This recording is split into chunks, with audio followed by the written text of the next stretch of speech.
Astaghfirullah. Bismillahirrahmanirrahim. Assalamualaikum warahmatullahi wabarakatuh.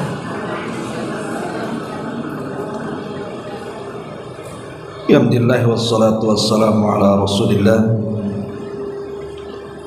wa ala alihi wa sahbihi wa mawalah wa la hawla wa la quwwata illa billahi wa ba'du. Alhamdulillah, di pagi ini kita bisa melanjutkan kajian kita, masih membahas kitab Umdatul Ahkam, dan kita masuk pada bab kelima tentang mandi jinabah. Sebelum kita baca hadisnya, kita akan memberikan gambaran terlebih dahulu seputar mandi jinabah ini. Ma'asyiral muslimat yang dimuliakan Allah Subhanahu wa taala, mandi jinabah ini sangat penting untuk diketahui hukum-hukumnya dan tata caranya. Karena kalau tidak paham tentang hukum dan tata caranya, ini bisa mengakibatkan kefatalan dalam ibadah sholat. Artinya bisa saja sholat yang kita lakukan, walaupun sudah mendatangkan seluruh rukun-rukun, wajib-wajib dan syarat-syarat sholat, tapi kalau dia bermasalah dalam mandi junubnya, maka tidak berguna sholatnya. Karena mandi junub ini mempengaruhi sah dan tidaknya sholat. Dan mandi junub ini adalah sebuah ibadah yang sangat dihajatkan bagi seorang muslim atau muslimah. Dan ibadah ini sifatnya rahasia, karena ibadah ini dilakukan secara tersembunyi.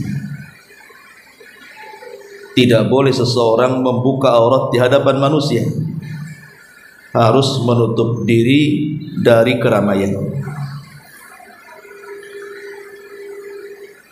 Bahkan ibadah ini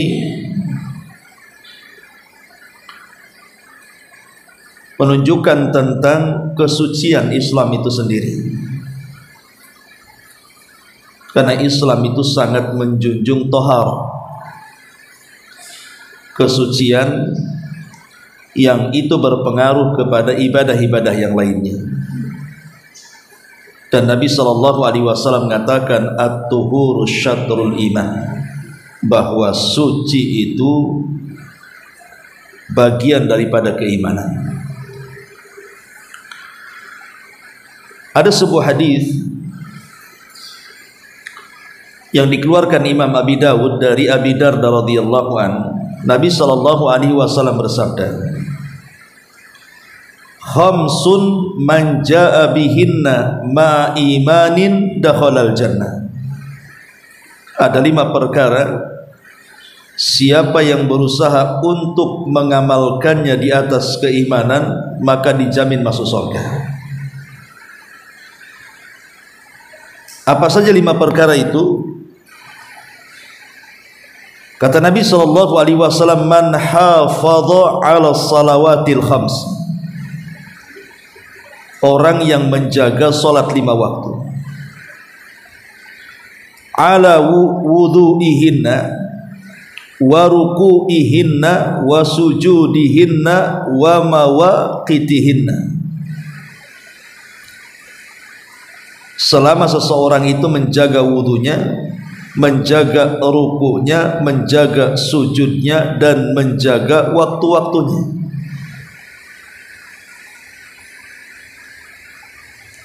Tentu menjaga wudu karena tidak sah sholat kecuali dengan berwudu. Menjaga ruku dan sujud, disinilah rahasia sholat. ada di ruku dan sujud. Karena saat ruku dan sujud itulah dosa-dosa kita akan berjatuhan. Makanya saat sholat ketika ruku dan sujud itu jangan main-main. Di situ harus sungguh-sungguh. Apalagi ibu-ibu sholat sendiri di rumah, maka kalau bisa perlama di dua tempat ini. Jadi lamakan rukunya, lamakan sujudnya. Itu kesempatan merontokkan dosa. Karena saat sholat itu dosa diletakkan oleh Allah di pundak dan di kepala. Jadi saat ruku dan sujud berguguran dosanya. Adapun mawaqitihinna, menjaga waktu-waktunya, sebab kalau sholat di luar waktu tidak sah. Maka siapa yang menjaga sholat 5 waktu, dari mulai menjaga wudunya, menjaga rukunya, menjaga sujudnya, dan waktu-waktunya, maka orang ini akan dijamin masuk surga. Yang kedua, wasama ramadhana, dan berpuasa Ramadan.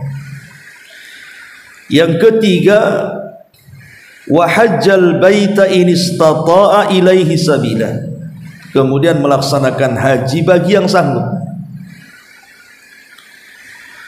Kemudian yang keempat, wa ataz zakata tayyibatan biha nafsuhu. Kemudian yang keempat, berusaha menunaikan zakat dari harta untuk membersihkan jiwanya.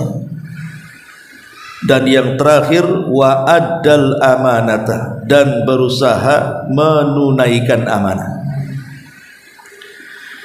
Kemudian Rasul ditanya, wama adaul amanah, apa yang dimaksud menunaikan amanah ini? Salat kita sudah tahu, puasa sudah tahu, haji sudah tahu, zakat sudah tahu. Lalu apa yang Anda maksudkan menunaikan amanah di sini? Maka Nabi SAW mengatakan, al-ghuslu minal janabah. Maksud menunaikan amanah di sini adalah mandi dari junub. Kemudian kata Rasul mengatakan, innallaha lam ya'man ibna Adam ala syai'in min dinihi ghairaha. Karena Allah Subhanahu wa ta'ala belum merasa aman dari anak Adam terhadap sesuatu dari agamanya tanpa mandi jinabah ini. Karena orang yang mandi junub ini, orang yang tidak mandi junub ini tadi banyak mempengaruhi ibadah. Salah satunya adalah ibadah yang sangat vital setelah syahadat, sholat. Bisa tidak sah sholatnya kalau orang tidak mandi junub. Dan mandi junub sendiri adalah termasuk syiar yang sangat agung, di mana Nabi SAW tidak pernah meninggalkan sesuatu kecuali pasti menjelaskannya. Lah termasuk di sini juga Nabi SAW menjelaskan tentang hukum-hukumnya. Karena toharoh itu kan berkaitan dengan dua perkara. Pertama dengan hadas kecil, dan yang kedua dengan hadas besar. Kalau suci dua-duanya, berarti dia bisa melaksanakan ibadah apa saja dan menghilangkan hadas kecil dengan cara berwudu, tapi menghilangkan hadas besar dengan cara mandi junub. Ma'asyiral muslimat yang dimuliakan Allah Subhanahu wa ta'ala, adapun yang menjadikan kenapa mandi junub ini menjadi sebuah kewajiban, itu karena dua perkara. Yang pertama, karena keluarnya sperma,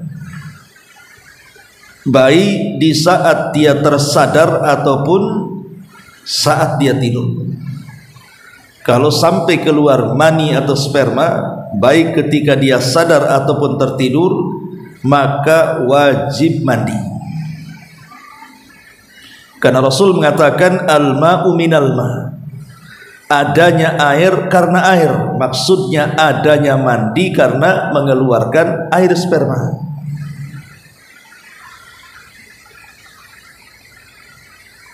Kemudian yang kedua, melakukan hubungan suami istri walaupun tidak keluar sperma. Jadi ada suami istri berhubungan tapi tidak mengeluarkan sperma. Mungkin karena terburu-buru datang tamu atau apa masalahnya, tetapi dia sudah melakukan hubungan dan berjumpa antara 4 cabang yang disebutkan Nabi SAW. Idza jalasa baina syu'abihal arba wa massal khitan al khitana wajabal ghusl. Apabila sudah berjumpa 4 cabang, kemudian masing-masing kemaluan sudah menempel, maka wajib mandi walaupun tidak mengeluarkan air mani. Lah ini 2 perkara inilah yang mewajibkan mandi junub. Tapi apakah cuma 2 perkara ini saja? Tidak. Ada perkara-perkara lain yang juga dianjurkan untuk mandi junub. Seperti orang kafir masuk Islam. Orang kafir masuk Islam itu dianjurkan mandi. Karena Nabi SAW disebutkan dalam hadis Abi Hurairah radhiyallahu an pada kisah Thumamah ibn Asal ketika dia masuk Islam, maka Nabi menyuruh Thumamah untuk mandi. Jadi kisahnya Thumamah ini seorang pembesar dari sebuah kabilah besar di sekitar Arab di zaman itu. Ketika dia hendak umrah, maksudnya umrah jahiliyah, ditangkap oleh pasukan Nabi, kemudian diikat di tiang, dan selama 3 hari Nabi SAW tetap mengikatnya. Dan ini menunjukkan bahwa di orang-orang junub ini boleh tinggal di masjid, karena Sumamah itu kan orang kafir, diikat di masjid selama 3 hari oleh Rasul. Otomatis orang kafir kan tidak mandi junub kan. Kalau memang orang junub tidak boleh tinggal di masjid, Sumamah tentu tidak mungkin diikat dalam masjid.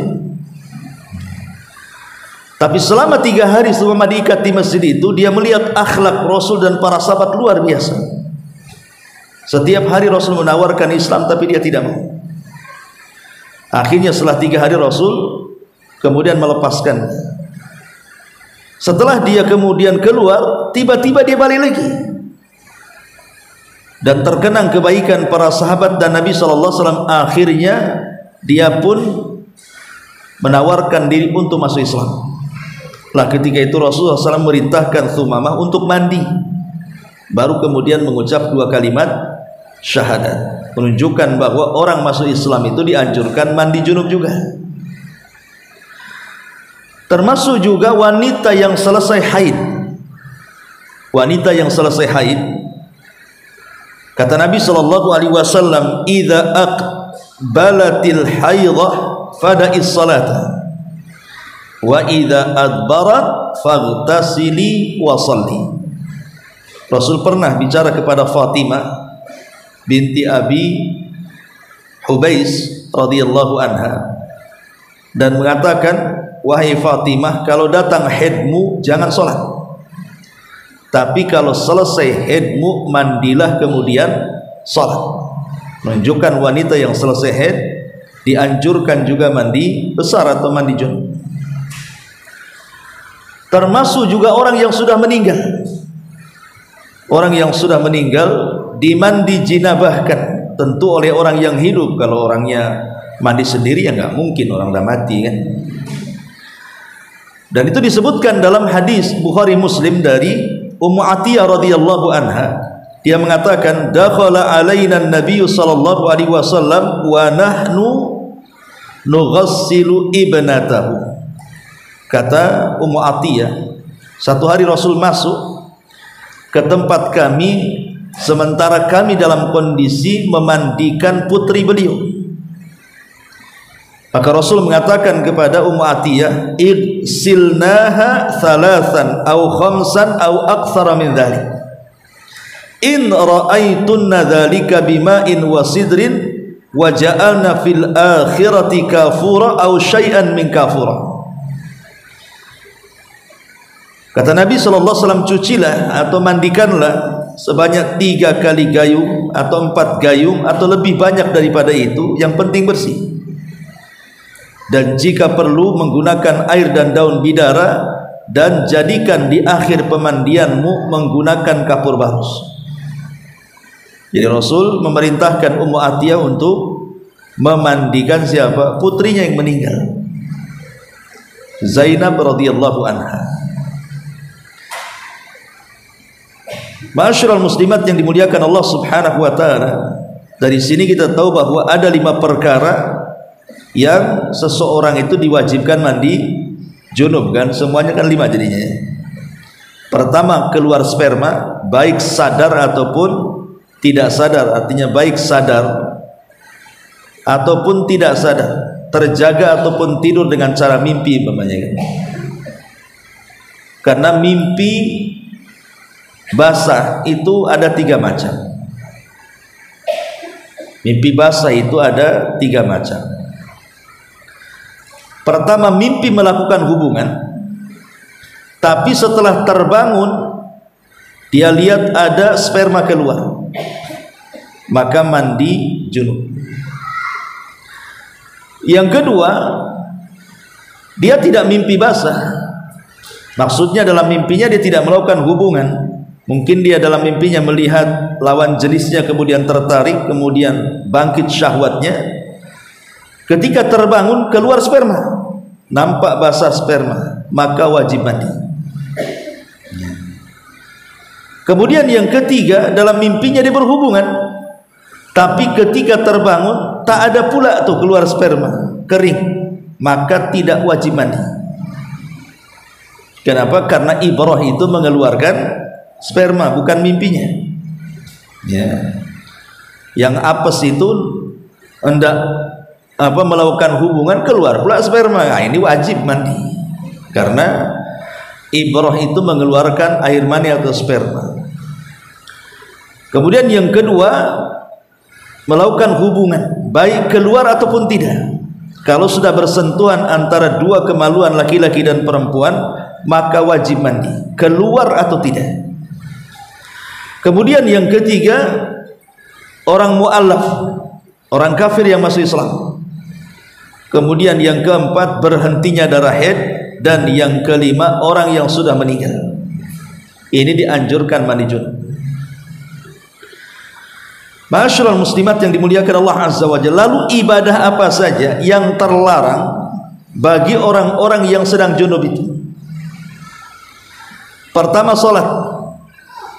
Pertama, salat, karena Allah mengatakan dalam surah Al-Maidah ayat 6, ya ayyuhalladzina amanu idza qumtum ilas salati faghsilu wujuhakum wa aydiyakum ilal marafiqi wamsahu bi ru'usikum wa arjulakum ilal ka'baini wa in kuntum junuban fattahharu.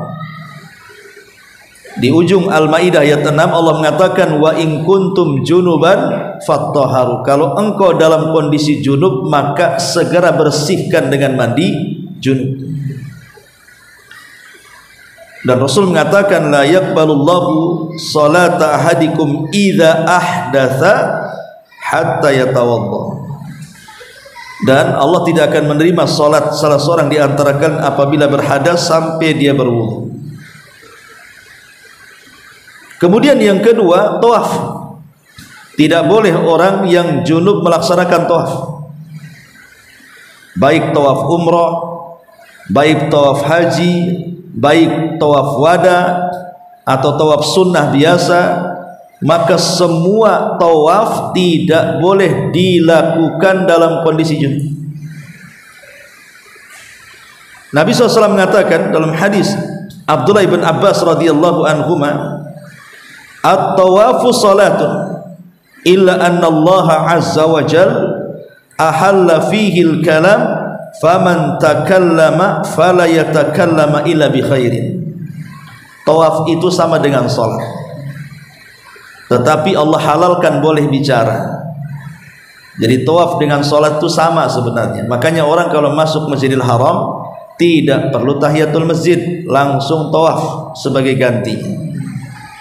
Makanya Rasul mengatakan tawaf itu bagian daripada sholat, tapi bedanya kalau tawaf boleh bicara. Tapi kata Rasul, jangan bicara saat tawaf kecuali yang baik-baik. Ini menunjukkan bahwa tawaf itu juga disyaratkan tidak boleh punya junub. Makanya Aisyah radhiyallahu anha pernah menangis saat haji wada karena dia mengeluarkan darah haid. Aisyah radhiyallahu anha, otomatis kan dia tidak bisa melakukan haji. Tapi kata Rasul, if'ali kulla syai'in illa tawaf. Lakukan segala sesuatu dari manasik haji kecuali tawaf. Boleh sa'i, boleh lempar jumrah, boleh mabit, tapi jangan tawaf, kata Nabi. Menunjukkan bahwa tawaf tidak boleh kecuali harus suci dari junub. Adapun tentang tinggal di masjid ini menjadi khilaf ulama. Apakah boleh orang yang junub itu tinggal di masjid, seperti datang ke pengajian, duduk di masjid kayak ibu-ibu kayak gini kan, atau tidak? Ini menjadi silang pendapat di antara ulama. Ada yang mengatakan boleh, ada yang mengatakan tidak boleh kecuali hanya melintas saja. Termasuk juga memegang mushaf tanpa ada penghalang, maksudnya ya. Kalau ada penghalang ya bisa pakai kaos tangan atau pakai handuk atau pakai kain gitu kan. Ini bicara tanpa penghalang. Ini juga menjadi perselisihan ulama. Ada yang mengatakan boleh, ada yang mengatakan tidak boleh. Yang mengatakan tidak boleh karena Rasul mengatakan la yamassuhu illa Rasul Allah Subhanahu wa taala mengatakan dalam surah Al-Waqiah 79, la yamassuhu illa al-mutahhar. Tidak boleh disentuh mushaf itu kecuali oleh orang yang suci, orang yang disucikan. Tapi ulama yang mengatakan boleh mengatakan mutahharun, yang disucikan di situ bukan manusia, tapi maksudnya malaikat, dan Quran di situ bukan Quran yang di bumi, tapi Quran yang di Lauhil Mahfuz. Jadi ada yang mengatakan boleh, ada yang mengatakan tidak boleh. Termasuk yang kelima, qiraatul Quran, membaca Quran. Ini juga menjadi khilaf ulama. Ada yang mengatakan boleh, ada yang mengatakan tidak boleh. Karena ada hadis mengatakan dari Ali radhiyallahu an, kana Nabi sallallahu alaihi wasallam yaqra'una al-Qur'an ma lam yakun junuban. Rasul suka membaca Quran kepada kami kecuali dalam kondisi beliau sedang junub. Itu di antara ibadah-ibadah yang berkaitan dengan junub. Kemudian juga pembahasan yang ketiga, mandi junub tetapi tidak diwajibkan. Kalau yang 5 perkara tadi kan wajib tuh. Nah, sekarang sunnah, tapi kaifiyahnya sama dengan mandi junub. Pertama, mandi untuk melaksanakan Jumat bagi laki-laki. Ya, ada yang mengatakan wajib, ada yang mengatakan sunnah. Kemudian yang kedua, mandi setelah selesai melakukan jima atau hubungan suami istri.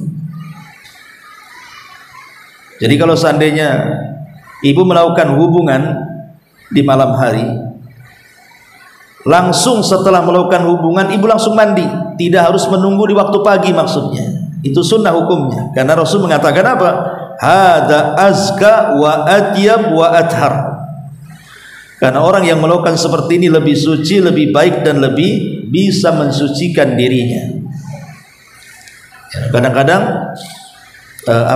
orang kan malas mandi, nunggu subuh saja. Tapi kalau ibu kemudian langsung mandi, maka itu lebih baik. Itu sunnah hukumnya. Karena ketika ibu langsung mandi kemudian tidur, berarti ibu sudah tidak junub lagi. Nah, ini sunnah. Kemudian yang ketiga, mandi untuk melaksanakan salat Id bagi laki-laki dan perempuan. Kemudian yang keempat, mandi untuk melaksanakan ihram dalam umrah atau haji. Kemudian yang kelima, mandi ketika masuk ke Mekah. masuk ke Masjidil Haram. Kemudian yang kelima, mandi bagi orang yang memandikan jenazah. Jadi setelah dia memandikan jenazah, dia pulang dia mandi. Itu sunnah. Nah ini 5-6 perkara di mana mandi yang kaifiahnya sama dengan junub itu tidak menjadi wajib tapi sunnah. Ma'asyiral muslimat yang dimuliakan Allah Azza wa Jalla, adapun tentang sifat mandi. Sifat mandi junub itu ada dua. Sifat mandi junub itu ada dua. Ada sifatul ijza, ada sifatul istihbab wal kamal. Jadi ada yang sifatnya yang penting sah. Ada yang kedua sifatnya sempurna dan sunnah. Adapun yang penting sah adalah dengan cara mengguyurkan air dari atas kepala sampai kaki dan semua badan tersentuh air. Itu sudah sah. Umpamanya ibu berada di pinggir kolam renang, ibu sedang junub, maka ibu niat saya mandi junub, langsung jegur ke kolam renang, habis itu naik lagi, sah. Gitu saja, ngapa-ngapain, jegur saja, kan basah semua tuh ya. Kemudian naik lagi, itu sah mandi junubnya, karena sudah ada niat. Yang membedakan mandi biasa dengan mandi junub itu di niat tuh. Ini yang penting sah namanya. Tapi di sana ada sifat sempurna dan sunnah. Ya tentu sifat sempurna dan sunnah lebih baik. Dengan cara apa? Dengan mengikuti tata cara bagaimana Nabi Shallallahu Alaihi Wasallam mandi, yang nanti kita akan jelaskan. Jadi mandinya itu betul runut dan urut seperti Rasul mengajarkan kepada kita, seperti ini mandi junubnya. Itu namanya sifat sempurna dan sunnah. Tapi yang pertama itu yang penting sah saja, ya jegur saja sudah selesai gitu ya. Gak usah ngapa-ngapain, yang penting basah semua. Lah itu sah juga, tidak ada masalah. Ma'asyiral muslimat yang dimuliakan Allah Subhanahu wa taala. Adapun hukum-hukum yang berkaitan dengan mandi janabah. Satu, wajib menutup diri dari manusia saat mandi. Tidak boleh membuka aurat, seperti mandi di sungai. Nggak boleh ya. Kemudian yang kedua, disunahkan berdoa kalau ibu posisinya di kamar mandi. Maka ya biasalah ibu ketika masuk ke kamar mandi harus berdoa kan, Allahumma inni a'udzubika minal khubthi wal khaba'is ya. Kemudian ibu mandi. Kemudian yang ketiga, air yang disediakan untuk mandi junub itu harus air yang suci dan mensucikan. Karena ada air itu yang suci tapi tidak mensucikan. Seperti mamanya jus jeruk. Pak boleh ibu mandi janabah pakai jus jeruk, habis mandi dikerubungi semut nanti. Itu suci, bisa dimakan, tapi kan tidak mensucikan. Hanya suci saja. Jadi air itu harus suci dan mensucikan. Kemudian yang keempat, sebagian ulama fikih mengatakan tentang makruh hukumnya berlebihan di dalam penggunaan air. Walaupun air di bak mandi banyak, tapi jangan dikuras. Jangan kayak nguras bak mandi, ya secukupnya saja mandi itu, tidak perlu berlebihan. Bahkan sebagian ulama mengatakan makruh. Kemudian yang keenam, kalau seseorang sedang berpuasa, umpamanya ibu sahur jam 4 namanya kan. Ibu masih bingung, kan semalam melakukan hubungan dengan suami, bangun pula di jam 4. Kalau ibu mandi, habislah waktu sahur. Kalau ibu sahur belum mandi, mendekati sholat subuh, maka kalau seandainya seperti ini, nggak apa-apa ibu sahur saja. Dan kalau seandainya sampai mendengar azan subuh ibu belum mandi junub, maka itu tidak membatalkan puasanya. Jadi sekalipun kemudian seseorang mandi junub, belum mandi junub dan sudah mendengar azan dan dia sedang berpuasa, maka tidak membatalkan puasanya. Ini yang keenam. Kemudian yang ketujuh, bagi orang yang junub dan dia tidak mendapatkan air, maka boleh mengganti dengan tayamum. Makanya Bu, jangan sampai gara-gara tidak ada air, kemudian suami minta jatah ibu tolak, berdosa. Kata ibu, nggak ada air bang, nanti mandi pakai apa? Akhirnya suaminya marah, dilaknat ibu sampai pagi itu sama malaikat. Sudah layani saja. Kalau di pagi hari tidak ada air, ya tayamum, selesai. Apa masalahnya? Tayamumnya seperti apa? Apa guling-guling di pasir? Tak ada pula pasir, nah mungkin guling pula depan rumah kan. Ini ibu ngapain subuh-subuh guling-guling? Ya seperti tayamum biasa, cuman niatnya mandi junub gitu saja. Niatnya mandi junub, ya tayamum ya biasa, tepuk, tiup, nah, kemudian ngusap wajah, kemudian ngusap tangan, selesai. Itu begitu saja. Ya tidak ada yang susah dalam Islam ini. Jadi kalau seandainya tidak ada air, maka boleh menggunakan tanah sebagai bentuk bersuci dari junub dengan cara tayamum. Nah ini yang berkaitan dengan hukum-hukum seputar mandi junub. Adapun kaifiahnya yang pertama, kaifiahnya adalah jangan lupa membaca basmalah sebelum mandi. Kemudian yang kedua, boleh seseorang itu mandi bersama pasangannya. Jadi mandi junub bareng antara suami istri, dan itu hukumnya sunnah. Suami istri mandi dalam satu kolam itu hukumnya sunnah. Karena Rasul juga sama mandi bareng dengan Aisyah. Kemudian yang ketiga, jelas niat. Wajib niat. Kalau baca basmalah itu sunnah ya, tapi kalau niat itu wajib. Wajib niat. Kemudian yang keempat, disunnahkan sebelum mandi cuci kemaluan. Mencuci kemaluan dengan bersih ya. Baru setelah mencuci kemaluan, yang kelima, mencuci kepala sebanyak 3 kali. Mencuci kepala sebanyak 3 kali. Baru setelah mencuci kepala sebanyak 3 kali, mulai ibu mengguyur bagian sebelah kanan badan. Sebelah kanan badan dari sini ya, di sebelah kanan ya. Baru setelah sebelah kanan beralih ke sebelah kiri. Kemudian selanjutnya yang nomor 7, boleh mengakhirkan mencuci kedua kaki ketika berwudu, ya kan? Boleh juga menyempurnakan mencuci kaki saat berwudu. Jadi kalau digabungkan semua keterangan ini, ya, bagaimana cara mandi janabah? Maka ibu caranya wudu.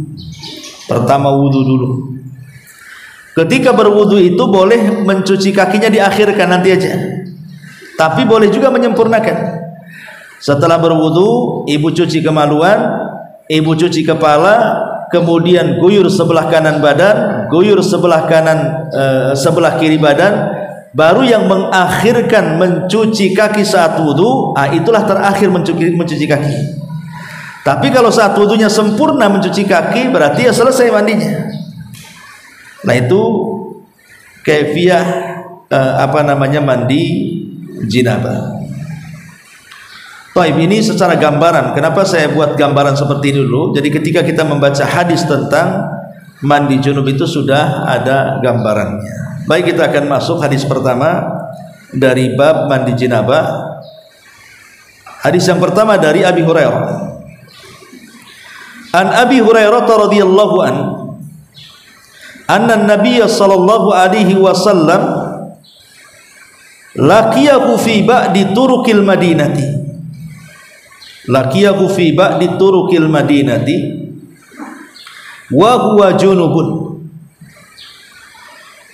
Qala fan khanastu minhu fadhahabtu faghtasaltu thumma ji'tu. Faqala aina kunta ya Aba Hurairah? Aina kunta ya Aba Hurairah? Qala kuntu junuban fakarihtu an ujalisaka wa ana ala ghairi tahara. Faqala subhanallah innal muslima wa fi riwayatin al mu'mina la yanjus.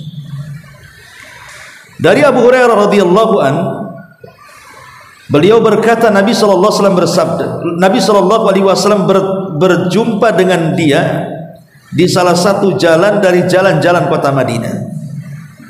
Ketika itu Abu Hurairah sedang junub dan belum mandi. Jadi Abu Hurairah mengatakan, aku langsung menghindar karena malu. Aku sedang junub, mau jumpa dengan Nabi, aku malu. Aku menghindar dari Nabi. Lalu beliau langsung pulang, kemudian mandi, baru aku berani menemui Nabi. Kemudian Abu Hurairah ditanya oleh Nabi, Abu Hurairah, di manakah kamu tadi? Kenapa kau lari? Kenapa kau tak menemui aku? Maka Abu Hurairah mengatakan, ya Rasulullah, aku tadi sedang junub. Karena itu aku enggan duduk-duduk denganmu dalam posisi tidak suci atau dalam posisi junub. Maka Nabi SAW mengatakan, maha suci Allah wahai Abu Hurairah, sesungguhnya seorang muslim atau mukmin itu tidak najis. Maknanya ngapain kamu harus repot-repot mandi junub? Nggak apa-apa lah duduk-duduk walaupun kau junub, karena seorang mukmin itu bukan najis gara-gara belum mandi, itu maksudnya. Lah dalam hadis ini ada beberapa faedah. Yang pertama, hadis ini menunjukkan sucinya badan seorang mukmin. Jadi seorang mukmin itu suci badannya. Jadi kalau ibu bersalaman dengan seorang muslim, dengan seorang mukmin, maka tidak perlu dicuci. Karena seorang mukmin itu tidak najis. Kemudian yang kedua, keadaan junub itu tidak menjadi najisnya badan. Jadi kalau ibu sedang junub bukan berarti badan ibu jadi najis, tidak. Kemudian yang ketiga, boleh bagi seseorang yang sedang junub untuk keluar rumah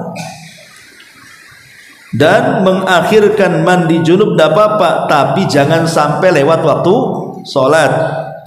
Ya, umpamanya ibu melakukan hubungan setelah subuh, malas mau mandi, nanti aja lah dekat-dekat duhur, ya, karena mau ke pasar, boleh, tidak ada apa-apa, tapi jangan lewat waktu sholat duhur. Kemudian yang keempat, sucinya badan seorang mukmin itu bukan berarti badannya tidak mungkin tertimpa najis. Bisa saja, umpamanya dia sedang jalan kaki tanpa sandal menginjak kotoran manusia, akan kena najis juga tuh. Kemudian kata Imam Nawawi, seorang muslim suci baik hidup ataupun matinya. Jadi seorang muslim itu, kata Imam Nawawi, baik ketika hidup ataupun ketika mati tetap suci, tidak najis. Lain dengan hewan kan. Kalau hewan itu kan ada beberapa hewan itu ketika hidup dia tidak najis, seperti ayam, megang ayam itu tidak najis. Tapi kalau ayam itu mati mendadak dan jadi bangkai, jadi najis tuh. Tapi kalau manusia tidak, hidup dan mati tetap suci, ya. Kemudian juga yang selanjutnya di sini, menghormati orang yang mulia, berilmu dan baik itu sangat diperlukan dalam kehidupan bermasyarakat. Karena Abu Hurairah ini menghormati Nabi. Dia takut kalau seandainya duduk di samping Nabi, dia sedang junub, dia nggak enak. Makanya dia mandi dulu. Ya. Maka ini menunjukkan apa? Bagaimana sahabat itu memuliakan orang mulia. Maka di sini juga ada faedah, hendaklah menghormati orang mulia, orang berilmu, orang baik dengan sebaik-baik bentuk akhlak, pakaian dan yang semacamnya. Termasuk juga seorang murid disyariatkan meminta izin orang yang diikutinya, maksudnya gurunya, ketika hendak pergi. Karena di sini Abu Hurairah meminta izin kepada Nabi. Seperti umpamanya lagi ngaji kayak gini nih, ya qadarullah pokoknya ibu mau ke toilet, nah tahan kencing, maka ibu harus izin, jangan langsung, bisa dengan isyarat, pokoknya seperti ini ya. Ustadz dah paham begini, ibu keluar ya, sampai ustadznya melihat. Nah, kalau sudah dianggukan ya kadang-kadang ada yang langsung pergi gitu saja kan, itu kurang adabnya dalam majelis ilmu. Jadi tetap minta izin walaupun dengan isyarat tangan. Pak ibu mau ke toilet ya gini saja, nah, ke ustadznya pergi gitu ya. Karena Abu Hurairah radhiyallahu mengajarkan adab ini pada gurunya, maksudnya Nabi sallallahu alaihi wasallam. Kemudian Nabi sallallahu alaihi wasallam mengucapkan tasbih keheranan dengan Abu Hurairah, mengatakan subhanallah innal muslim, wa fi riwayah al mu'min la yanjus. Berarti subhanallah itu dikatakan saat orang itu sedang keheranan. Jadi kalau ada perkara yang menakjubkan, maka zikir yang ibu harus ucapkan subhanallah. Pokoknya ibu naik ke atas gunung, nampak pemandangan yang bagus gitu ya, jangan inna lillahi wa inna ilaihi rajiun, nggak ada orang mati di situ ya. Ibu ucapkan subhanallah, indahnya. Pokoknya perkara yang menakjubkan, umpamanya ada anak ini cantik lucu gitu ya, anak siapa ini, subhanallah, nah, gitu ya. Itu dalam kondisi takjub maksudnya, karena Rasulullah SAW mengucapkan dalam kondisi takjub di sini ya. Kemudian juga di sini juga ada faedah tentang inayatun Nabi sallallahu alaihi wasallam bi ashab. Bagaimana perhatian Rasul kepada para sahabatnya, mencari tahu ketika Abu Hurairah menyingkir dan Rasul belum tahu alasannya. Rupanya setelah tahu alasannya, Rasul SAW bertanya, kenapa engkau pergi wahai Abu Hurairah? Ini menunjukkan apa? Adanya perhatian. Makanya penting memberikan perhatian sesama kaum muslimin. Kayak ibu ini ngaji di sini, kok ada salah satu tidak hadir, itu nanya-nanya lah, si anu kok tidak hadir ya, nah gitu maksudnya ya. Kemana dia? Supaya apa? Menunjukkan adanya ukhuwah di situ, persaudaraan. Karena ada orang yang cuek gitu ya, si anu mau hadir nggak hadir terserah kan, itu yang penting aku hadir. Nah ini kan orang cuek ya. Bahkan ada yang mengatakan bagus tak hadir katanya. itu. Jadi ini juga ada inayah, harusnya sesama kaum muslimin saling memberikan perhatian. Sampai Rasul mengatakan kepada orang, kemana kau Abu Hurairah kan gitu ya, kenapa kau pergi? Jadi ada perhatian seperti itu. Kemudian juga jawazu mujalasati al-junub, boleh seseorang itu duduk dekat-dekat orang yang junub walaupun belum mandi, tidak apa-apa, dan tidak nular juga junubnya.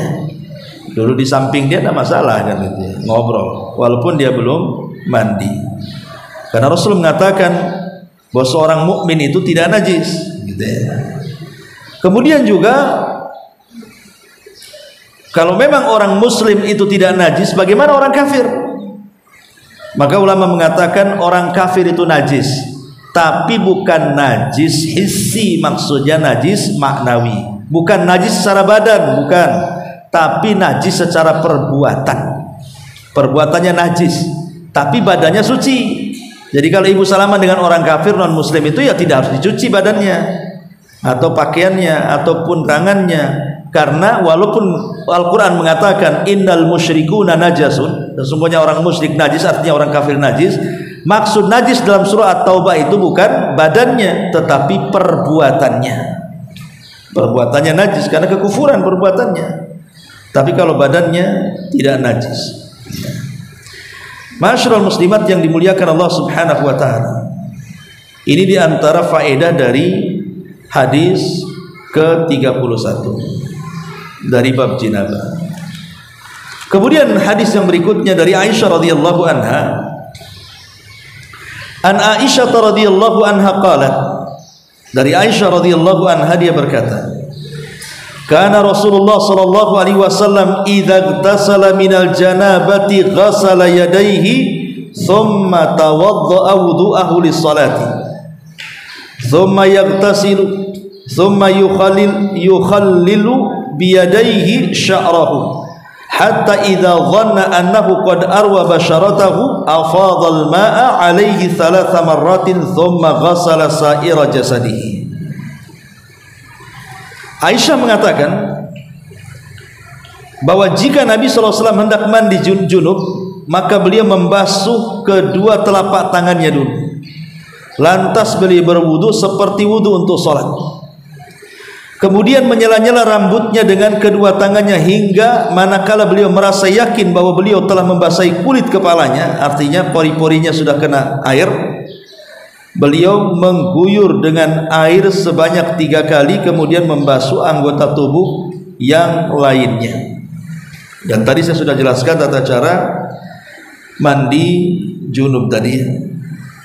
Taib, dari hadis ini apa yang bisa kita ambil? Pertama, bahwa sunnah hukumnya apabila dia hendak mandi mencuci kedua tangannya kemudian membaca basmalah biasa ya. Kemudian juga di sini ada kaifiyah cara mandi. Jadi Aisyah radhiyallahu anha ini menjelaskan tentang kaifiyah tata cara mandi Nabi. Dimulai daripada mencuci kedua telapak tangan 3 kali, kemudian mencuci kemaluannya, kemudian berusaha untuk, dan mencuci itu bukan membasuh ya, mencuci itu artinya ada gosokan. Jadi bukan hanya guyur-guyur gitu, enggak. Ini mencuci itu begini ya, ada gosokan tangan gini ya. Ini namanya mencuci namanya ya. Kalau menggosok ini mengguyur artinya ya itu bukan mencuci. Mencuci itu harus ada gosokan, digosok badan kita ini ya dengan sabun. Ya, kalau memang tidak ada sabun ya, yang jelas digosok lah gitu. Ada gosokan dengan tangan kita kepada badan kita. Lah, beliau di sini wudu dan tidak dijelaskan beliau mengakhirkan kakinya. Dalam riwayat ini Rasul mandi secara sempurna, wudu secara sempurna, dan ini yang banyak riwayat. Jadi wudu secara sempurna seperti ibu wudu ketika mau sholat, wudu seperti itu. Setelah wudu sempurna, kemudian baru mengguyur di kepala dan berusaha kalau bisa pori-pori kulit-kulit kepala itu terkena air jinabah. Kalau sudah kiranya sudah ibu yakin bahwa tidak ada pori-pori kecuali tersentuh air, pori-pori kepala gitu ya, baru kemudian mengguyur sebelah kanan 3 kali dan sebelah kiri 3 kali. Baru setelah itu membayur semua badan kita ya. Kalau yang penting sunahnya dapat dulu gitu maksudnya. Sunahnya dapat dulu itu maksudnya begini, ibu wudu sempurna, kemudian ambil air, cuci kepala, kemudian sebelah kiri sebelah kanan 3 kali, sebelah kiri 3 kali, baru terakhir mencuci kaki bagi yang wudunya meninggalkan kaki. Itu sudah dapat tuh sunahnya ya. Nah, setelah itu terserah ibu mau mandi kayak apa ya, mau kayak bebek, mau kayak mentok, mau kayak terserah, yang penting kan sudah dapat sunahnya tuh ya.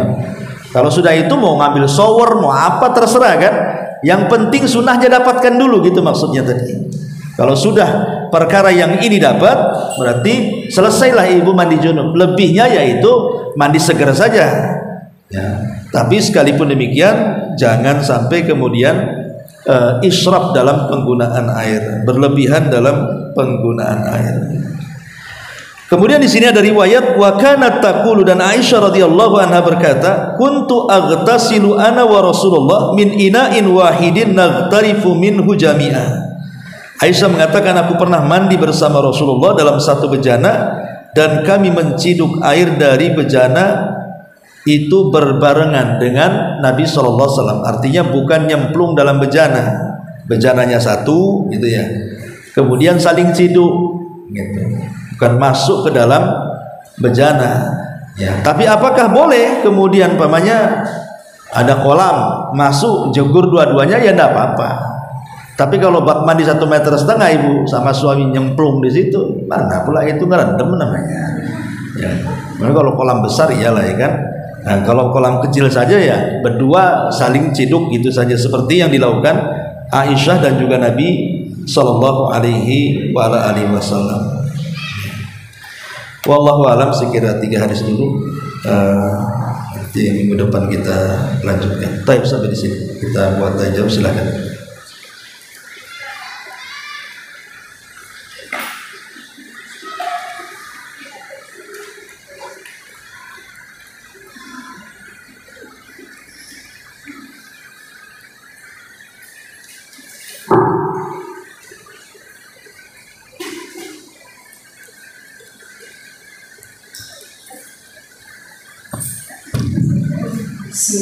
Yang saya tanyakan ya Ustaz, berkaitan dengan tayamum tadi.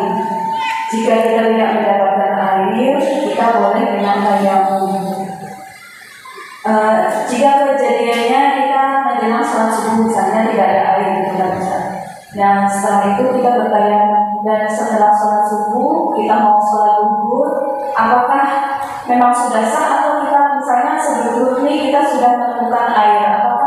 Tayamum ini masih berlaku juga untuk sholat-sholat berikutnya, atau jika kita menemukan air atau diwajibkan mandi janabah lagi? Iya. Terima kasih Ustaz. Ya, alhamdulillah. Menjadi polemik para ulama tentang tayamum ini. Apakah tayamum itu hanya hukumnya membolehkan untuk sholat, ataukah dia sama dengan wudhu mengangkat hadas? Di situ polemiknya ulama. Apakah tayamum itu hanya semata-mata hanya untuk membolehkan sholat saja? Karena tidak mungkin menunggu air subuh nanti bablas. Ya sudahlah, yang penting tayamum untuk sholat, untuk mandi jinabah, kemudian tayamum untuk sholat, artinya yang penting sah sholatnya dengan tayamum. Ataukah posisi tayamum itu memang sekedudukan dengan mandi, bisa mengangkat hadas? Ataukah hanya membolehkan sholat? Maka ulama mengatakan terjadi perselisihan ulama, tapi pendapat yang kuat wallahu alam bahwa tayamum itu sama dengan mandi, sama dengan wudhu, dia mengangkat hadas. Jadi kalau seandainya sudah tayamum, tahu-tahu jam 9-nya paginya dapat airnya rupanya datang gitu ya, ada perbaikan di PT Moyahnya umpamanya, atau muncul pula airnya kan. Apakah perlu mandi lagi? Tidak perlu, karena dengan tayamum itu sudah terangkat hadasnya. Tapi kalau ibu mau mandi ya silahkan saja, siapa yang ngalangi ibu untuk mandi? Ya mandi sajalah kalau mau mandi. Tapi kalau malas mandi, dengan tayamum subuh itu sudah bisa mengangkat hadas kecil dan hadas besar. Tapi sebagian ulama mengatakan, dan kalau datang waktu sholat berikutnya, apakah tayamum berlaku pada sholat sebelumnya? Maka ulama mengatakan tidak, tayamum itu hanya dilakukan untuk sekali sholat. Jadi mau sholat lagi tayamum lagi, mau sholat lagi tayamum lagi, gitu maksudnya. Lain dengan wudhu. Kalau wudhu kan masih bisa untuk beberapa kali sholat sekali wudhu selama tidak batal. Kalau tayamum tidak, dia dilakukan setiap hendak melaksanakan sholat. Itu sebaiknya seperti itu. Wallahu a'lam.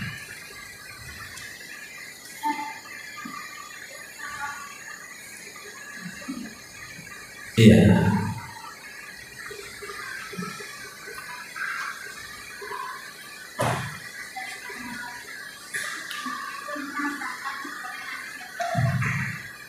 Lemas yang tidak bisa masuk itu boleh mandi nggak? Gimana, ulangi? Itu masalah. Orang lemah syahwat kenapa? Itu boleh mandi nggak? Ya walaupun dia lemah syahwat, tadi kan yang mewajibkan mandi adalah jima, walaupun tidak keluar. Seperti orang lemah syahwat kan tidak keluar, tapi sudah berjumpa antara zakarnya laki-laki dan kubulnya perempuan. Ya, kalau sudah berjumpa kemaluan laki-laki dan perempuan, sudah nempel maksudnya, maka wajib mandi. Keluar atau tidak keluar, bersyahwat atau lemah syahwat, yang penting sudah nempel ya. Kalau terhalang tidak, kalau terhalang kain celana enggak ya. Maksudnya tidak ada penghalang, sudah menempel, maka itu wajib mandi. Keluar atau tidak? Bukan harus masuk. Ya maksudnya sudah berjumpa. Kalau belum berjumpa ya enggak, pemain terhalang ya enggak, karena hadisnya seperti itu. Berarti kiranya itu harus masuk Ustaz. Apanya? Itunya harus masuk. Enggak harusnya. Ya enggak harus, yang penting sudah jumpa saja. Ya, maksudnya sudah nempel dan tidak terhalang. Ya. Maka sudah wajib. Kenapa? Karena Rasul mengatakan apa? Syu'abihal arba. Ulama mengatakan, apa sih maksudnya syu'abihal arba itu? 4 cabang yang berjumpa. Ada yang mengatakan 4 cabang yang berjumpa itu maksudnya 2 paha dan 2 tangan. Ya, jadi kalau sudah 2 tangan dengan 2 paha berjumpa seperti ini dan kemaluan laki-laki dan perempuan sudah menempel tanpa ada penghalang ya. Kalau ada penghalang enggak? Ya enggak wajib mandi. Tapi kalau tidak ada penghalang dan sudah jumpa 2 paha dengan 2 tangan dan bersentuhannya 2 kemaluan, wajib mandi. Keluar atau tidak? Ini aturan. Itu gimana soal yang bahas? Ya tidak sah. Karena sudah dianggap hadas besar. Karena dia kan bersuka harus masuk pikirannya itu. Wallahu alam ya. Mungkin ada pemahaman baru kali. Mungkin ada maksudnya mungkin ada penambahan keterangan ustaz lain wallahu alam ya. Tapi yang saya pahami di sini zahir hadis jelas di situ berjumpa. Itu yang kedua kalau tidak itu makan belum mandi makannya haram nggak Ustaz? Apanya? Makan. Makan itu haram nggak? Makan bagi orang yang junub. Iya. Ya ndaklah makan bagi orang junub. Makanya Ibu lagi hubungan makan pun tidak apa-apa. Ya. Artinya nggak ada penghalang makan bagi orang yang junub, tidak ada masalah. Wallahu a'lam. itu dengan kalau orang hasil masuk Islam terus sudah masuk nggak langsung meninggal itu gimana Ustaz? Ya dia masuk Islam berdosa. Karena itu kan meninggalkan wajib namanya. Tapi masuk Islamnya sah. Masuk Islamnya sah, tapi karena dia tidak mandi, berarti meninggalkan kewajiban. Meninggalkan kewajiban ya dosa hukumnya. Ya, makanya orang mu'allaf itu bagi yang membimbingnya ya disuruh mandi dulu sebelum syahadat. Mandi dulu seperti Umar bin Khattab ketika masuk Islam kan dia mandi dulu. Kemudian mengucapkan 2 kalimat syahadat. Wallahu a'lam. Oh iya. Iya.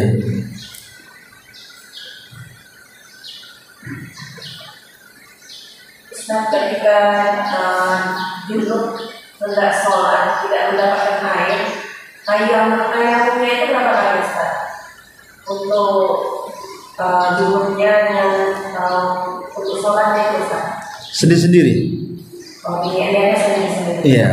Jadi tayamum sendiri untuk junub, nanti setelah itu tayamum sendiri untuk sholat gitu maksudnya. Iya. Allah.